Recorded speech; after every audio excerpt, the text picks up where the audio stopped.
This is the Drunken podcast. I'm your host, Justin Plavick, and I'm joined by my co-host, David Bordeaux. This podcast is made possible by the fans of the show. For more information, visit drunkenfistpod, that's P-O-D, cast.com/fans. David, how's it going, brother? It's going well. I like that interesting pause you had in there. Drunken Fist Pod, P-O-D, cast. So I wonder if people have had problems with that before, but I don't know. I mean, we've actually had a new person join the Society of Drunken Fans very recently. Right on, man. Yeah, it seems like I'm sorry, man. It seems like every time I go onto that Patreon, it seems like there is another person that is joining the club. So it's pretty awesome. Yeah, actually, Scott Robbins was the most recent individual to join. So shout out to you, Scott. Really appreciate your help. And if it wasn't for fans like you, the show wouldn't be possible. So thank you, Scott. And I really look forward to, doing more shows for you. I totally lost my train of thought there. I apologize. It's all right. It's just the beer's almost kicking in. Yeah, speaking you've had beer, like one sip, right? No, I'm about to take my first one right now. Here it goes. Oh, here you go. What is it? It is I never pronounce, I shouldn't say that because then it just sets up for truth. It is a Kolsch type beer from New Belgium. The thing is this one is a passion fruit Kolsch. So I don't know. I've had this before, and I'm not sure what to think of it. There's when you first drink it, it kind of has like a grapefruit sort of tartness to it. Then that quickly goes away. Then it kind of has like you can taste the bitter from the hops, but then it just finishes. I mean, it's a pretty light, refreshing beer, but there's just something about that initial citrus kind of note. And I'm guessing that's passion fruit. I've had passion fruit before. It doesn't taste like passion fruit. I mean, the citrus thing doesn't taste like passion fruit, but this is definitely one of those that I guess are kind of nice to drink on a hot summer day, much like a lot of what we've been having here in Columbus, in between the absolute crazy downpours that we've had. It's either pretty much a deluge from the sky, you can't go outside, everything's flooded, or absolutely gorgeous sunny days, but it's in like the 90s. But anyway, is it seriously still raining there?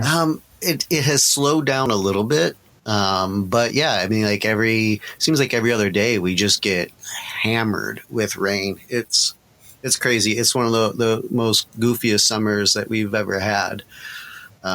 But speaking of summers, again, this beer is kind of a nice one because if you're outside and it's hot, and light beers are like, I mean, not light as in Bud Light or something, but light beers tend to go down pretty quick. Well, this one's a good one for me because it slows me down to drink it, so I won't get too hammered. And it's only 4.3% alcohol anyway, so it's a decent beer.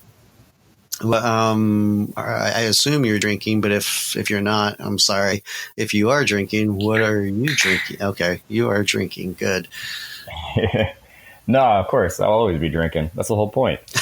Well, it's kind of weird because, I mean, we give each other the topics, but we really don't plan ahead a whole lot. Believe it or not, I have a Kolsch as well. What? Yeah. Really? It's actually a really interesting one, and it's kind of weird because I don't drink coffee at all, really, ever. Okay. This one's from the Huss Brewing Company. It's a coffee Kolsch. Really? And I'll be damned, it's really good. It's crisp. It's a golden beer. Right. It's not super dark or anything. No. And it really does taste just like coffee. It's weird. What was the brewery again? I believe Huss. I think this one's a Huss. Yeah, this one's Huss. How do you spell that? Huss. Okay. Huh. I'll have to check that out. Hopefully they have distribution over here in Ohio because I've never heard combining coffee with a Kolsch type beer. So, that See, this is one reason why I really like doing this podcast, because I get to learn about new beers that I don't know about and get frustrated when I find out they're not distributed in Ohio. Have you ever heard of, probably a dumb question because you've probably been doing it forever, but have you ever heard of Untapped? Yes. Dude, that, I feel like our beginning of our show is like a little intro to like what Untapped would be. I used to if it could talk. I used to use that quite a bit several years ago. I've stopped using it since, although now that you've mentioned it on the air, I wonder how many of our listeners use it. And so I think I might need to reinstall that to kind of have that social dynamic of the show as well. Maybe we can make a Drunken Fist one. Good question. Where you both have the password, and then we, every time on the show, we'll take a picture. And then the people will be like, well, yes, they're definitely drinking that. Ooh. Well, okay. Well, you just gave me something to think about after the show. Yeah. Speaking of topics, how you said we don't really plan much in advance. What topic? You all right there? Yeah, I was just, you got me. I know I was taking a break. Good. What topic? Oh, I have the topic today. I get to say what it is. Yeah, you got the topic. So I was okay, let's start over with this.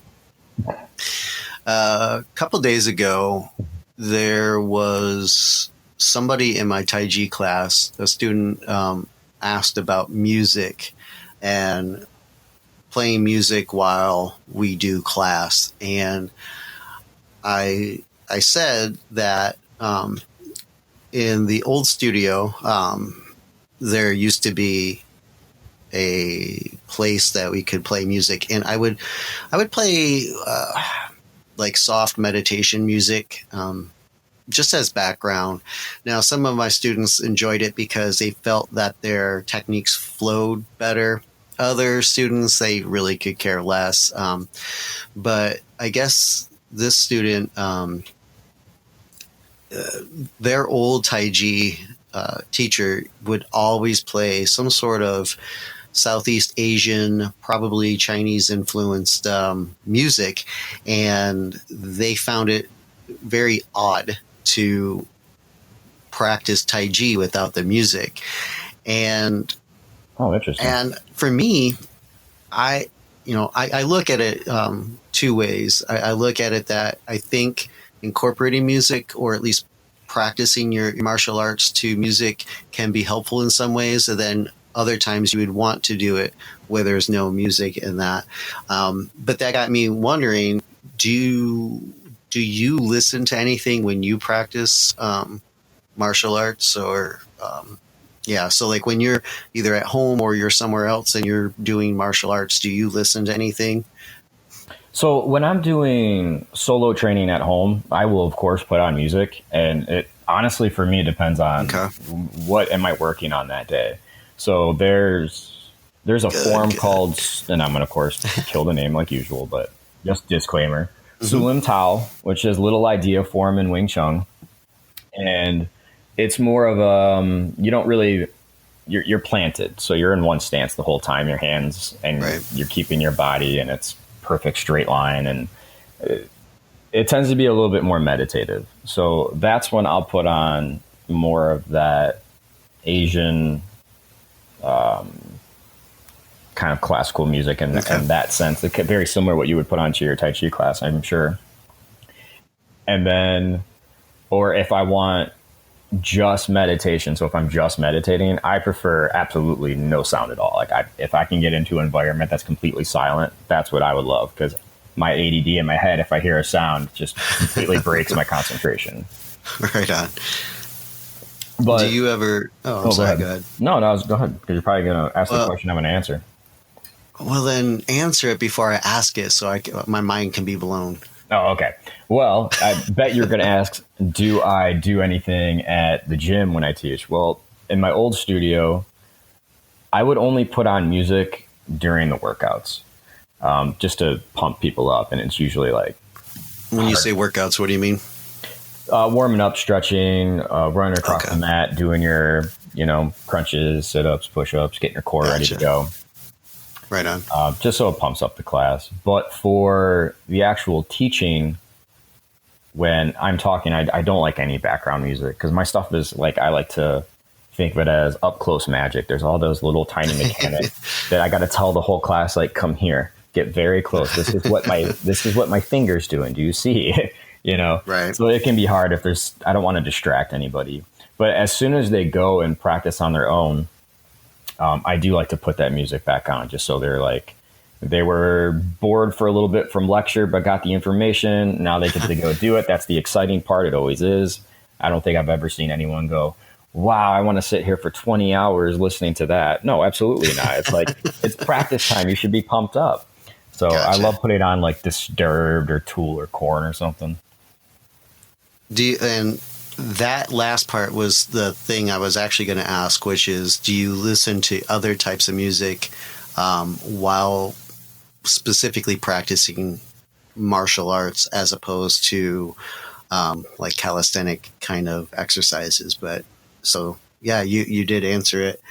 The reason why I asked is I have talked to a lot of people and have heard a wide range of tastes when listening to music specifically while doing martial arts. And you have the group that will almost either exclusively or most often listen to some form of rock. And that, that ranges from punk rock to death metal. I happen to range. It for me, it really depends on either on my mood and or much like what you had said, like what you are specifically working on or practicing. But like for me, when it comes to the rock side of things, I'll sometimes love to listen to my 70s punk rock. But then I can even, there's times that I'll get like a little bit darker, if you will, and listen to Black Sabbath, Slayer, Right on. like Sepultura, something like that. But then, I've been known to listen to Pearl Jam and My Chemical Romance when practicing that as well. Oh my God. You brought that up like one of the other episodes. Yeah, ago too. but it's true. And from what I know, some of our listeners listen to it too. So I want that connection. I want us to know that we're all together.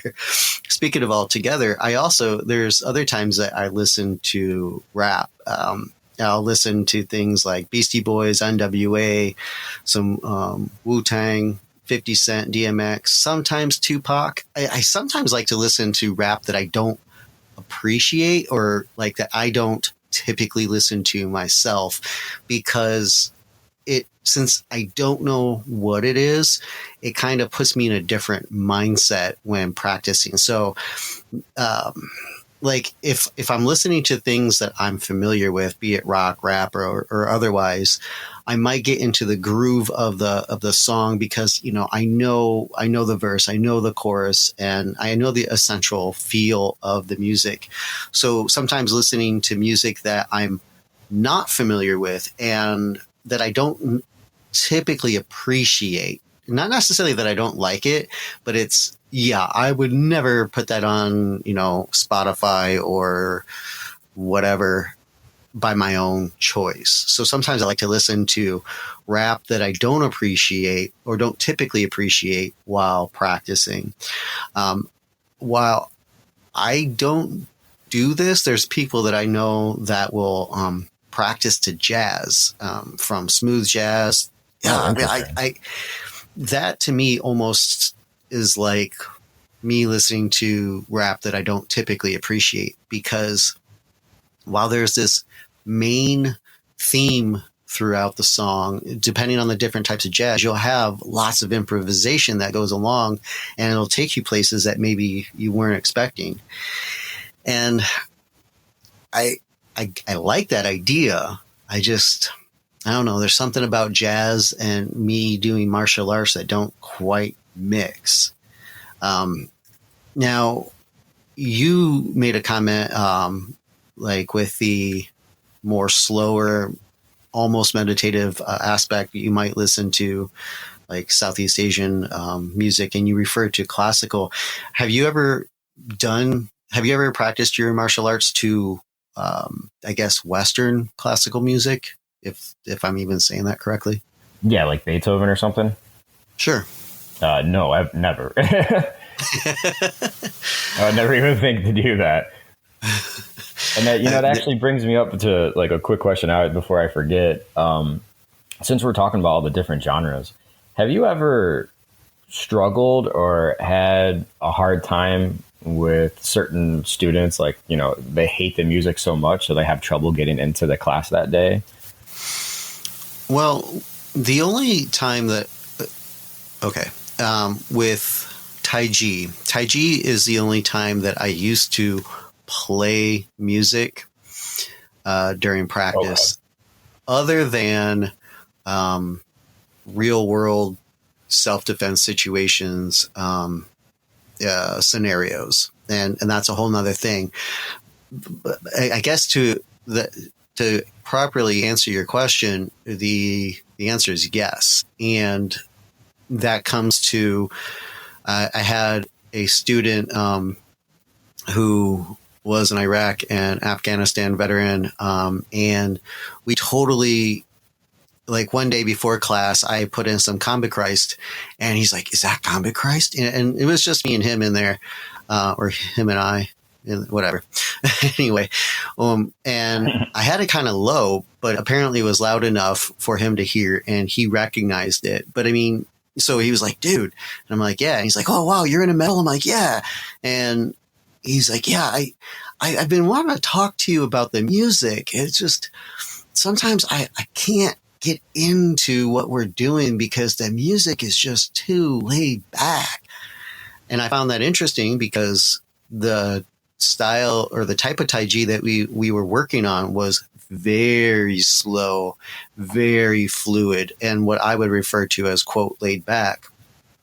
And he said that he actually practiced better, like on his own with Tai Chi without any music, because if you listen to like what he typically listened to, it'd be just too much of a stark contrast to the rhythm that he was working for with his body.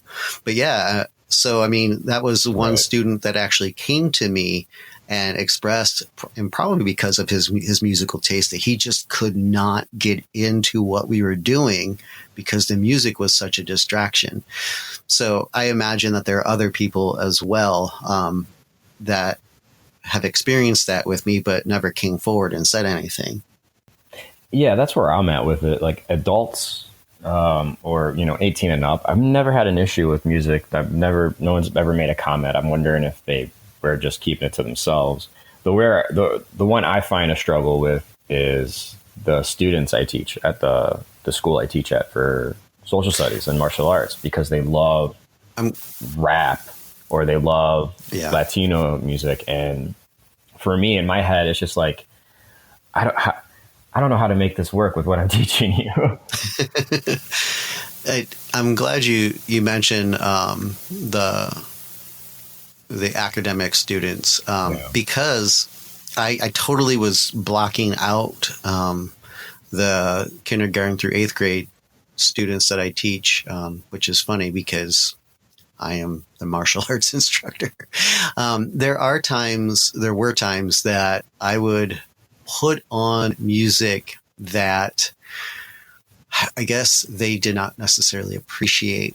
And similar to what you just expressed, most of my students tend to listen to rap, hip hop, or either pop or hip hop related pop or rap related pop. I don't really know how to explain the genre because I don't typically listen to that myself.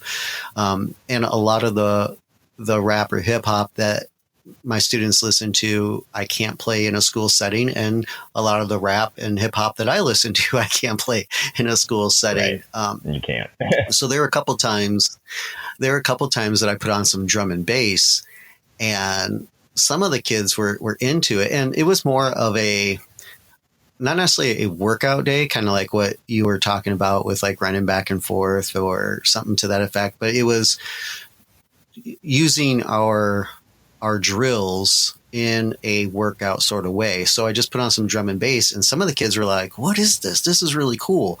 But a large majority were like, "Oh my God, I can't do it to this." I'm like, but drum and bass is fast paced. You're talking like 160 beats per minute. So, you should get into this. And they're like, but it doesn't have rhythm. I'm like, drum and bass is all rhythm. I mean, sure, there are melodies in that, but I mean, it's rhythm. But I don't know, that I think in that experience, it was more of a, I don't know, not used to the music, and therefore it's like, what is this? And more confused by the music. Now, if I think that if they were to have heard it more frequently, and I've been playing it more just to get them conditioned to it, I think that would become more of a background kind of thing. But yeah, I totally forgot about my kindergarten through 8th grade students that I teach at the charter school. They definitely have had some issues with some of the music that I've played.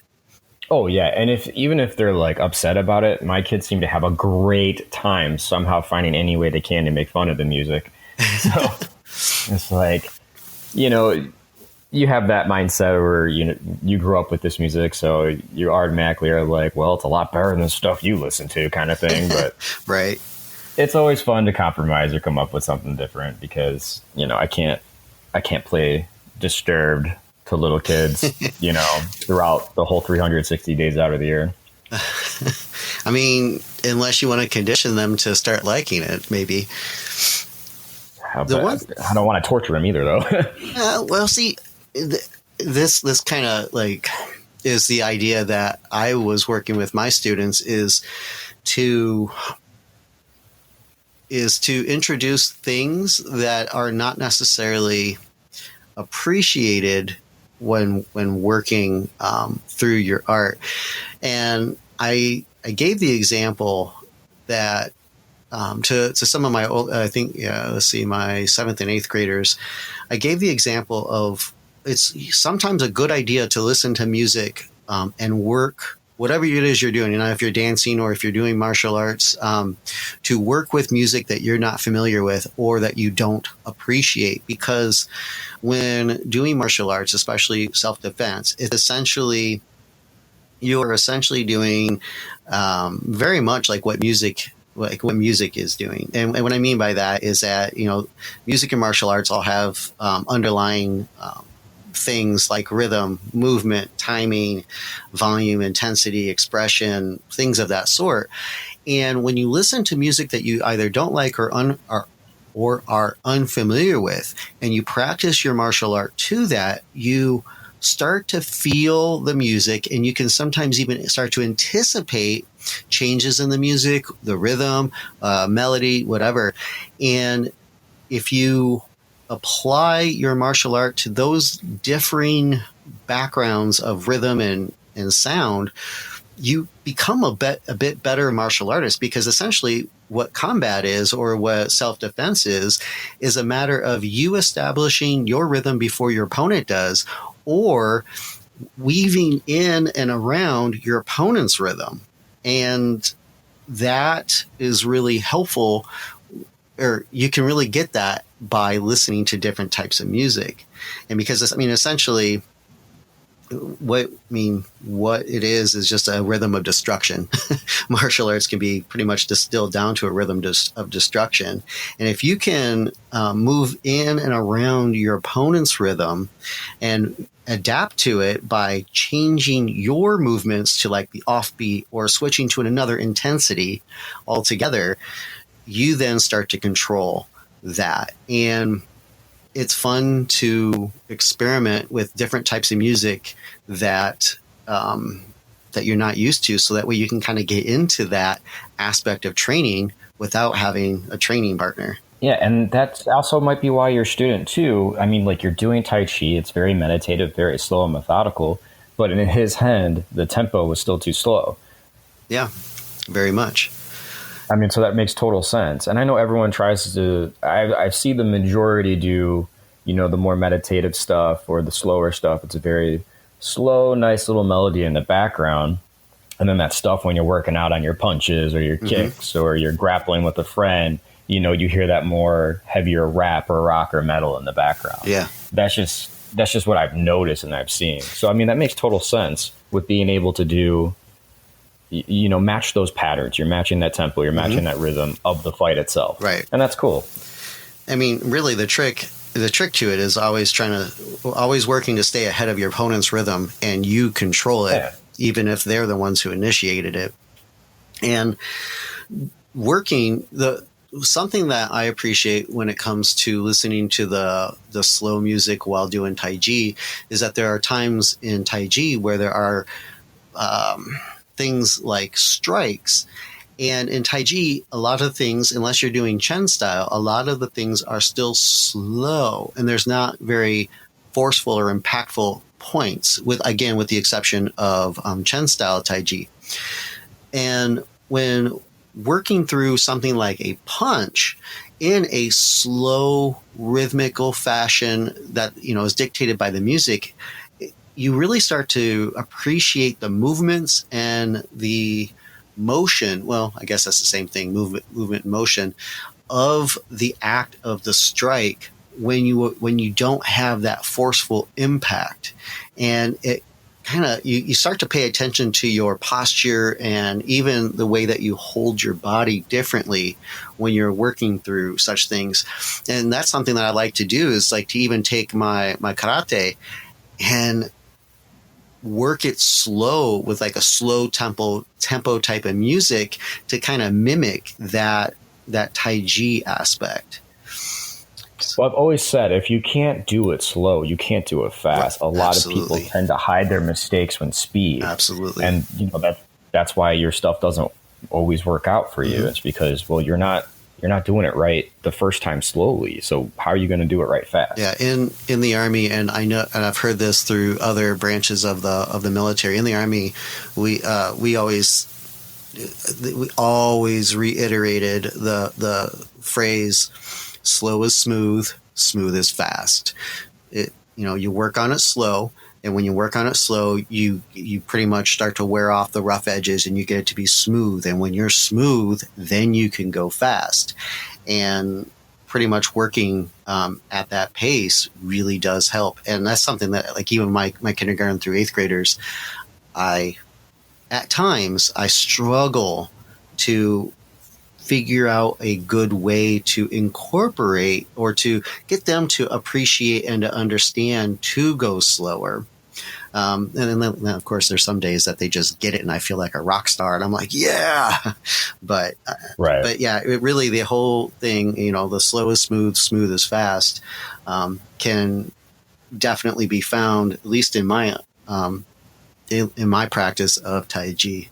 Well, too, I know we're talking a lot about music and stuff, but another aspect I was thinking of, I used to always think that I had to keep my training separate from everything else in life so that it doesn't cloud anything.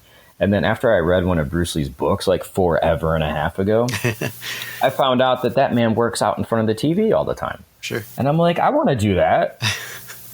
And I get all my best Netflix binging done, just doing those martial arts workouts or those crunches or whatever. I mean, it's amazing. That actually gives me an idea for an episode that we should talk on, which would be like the kind of training that we do at home, and then even what you said with the watching TV. Like I would also like to do an episode on videos or. Those are good, yeah. So, hey, man, cool. I think we have two new topics that we can address in some future episodes there. Hey, I'm always down to talk about anything. Oh, that's good. Especially if I got beer in my hand. Well, that's kind of our job with this, so cheers. True. Yep, cheers to you. Quick sip. All right. Yeah, I don't like coffee, but I do like that. Well, that's good. That kind of reminds me of the one beer that I really do like from Duclaw, which is sweet baby Java.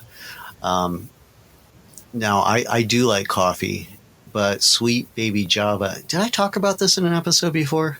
I did. Oh, I mean, I don't Yes, remember. I did, because you drank a peanut butter. What was it, porter or stout? Yeah, it was a porter, and I was indifferent to it Yeah. because it was just really strong. But yeah, I mean, that reminds me of that, which I've talked about in another episode. And if you haven't heard the episode, I'm going to talk about it again. Sweet Baby Java is Dew Claw's twist on their other style of brew that they have, which is called Sweet Baby Jesus. Sweet Baby Jesus is a chocolate and peanut butter, maybe porter. Ah, crap! Now I can't remember. Anyway, I'm not a big peanut butter fan at all. So Sweet Baby Jesus is okay, but I can definitely kind of get that peanut butter flavor. It's not real strong. It's actually, I mean, if I like peanut butter, that would be a great beer for me to drink. But for some reason, when they add that little bit of coffee to it, and in their Sweet Baby Java, that coffee just rounds everything out. It takes the peanut butter edge off for me. It smooths the chocolate, and that coffee comes around, and that's just great. But I'll definitely have to check out. You said it's Huss, Huss. Yeah, Huss Brewing Company. Oh man, I'm gonna have to see if they distribute it here in Ohio and check it out. You think it would be a darker beer, but since it's a Kolsch, I don't really know a lot about Kolsch's. I'm just guessing that they're a little Kolsch's are light beers. Light, and they're golden, of course, because this one definitely is. Yeah. It tastes like a porter or a stout. It tastes like it should be heavy, but then you look at the glass and you're like, wait, it's not. It does not look like motor oil. That's usually how I drink them. Right. Well, I'm definitely going to have to check that out. Yeah. I think I don't know. On my end of here, I'm pretty rounded out. The only thing that I didn't mention or talk about is that there are some martial arts that are inexplicitly intertwined. Way too many eyes in there. Explicitly, whatever. I'm not saying anything. I'm just sitting here minding my own business. I don't even know what I'm saying anymore. But anyway, there are some martial arts where music and martial arts are intertwined. And like extreme MMA or extreme martial arts or something like that? No, not, and also not like the tricking forms that people do to intense pounding music. No, things like Brazilian capoeira. Oh, okay, capoeira. Yeah, that was one too. Well, I mean, extreme martial arts. I mean, they do their routine to music all the time. I've never seen one without music. Yeah, and I also question if that's martial arts. But yeah, I know it's a lot of. I would say more.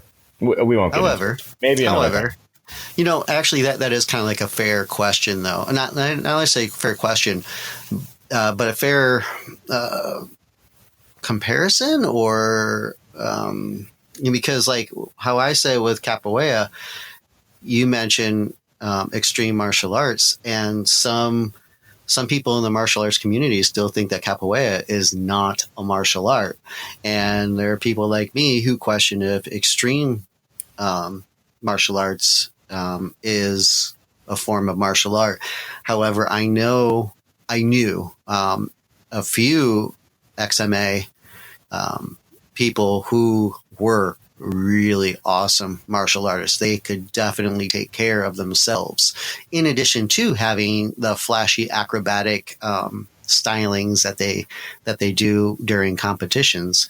And I've only known one capoeira practitioner. I mean, like I've met others, but I mean, there's only been one that I've known, and he's pretty intense with his abilities to kick some ass.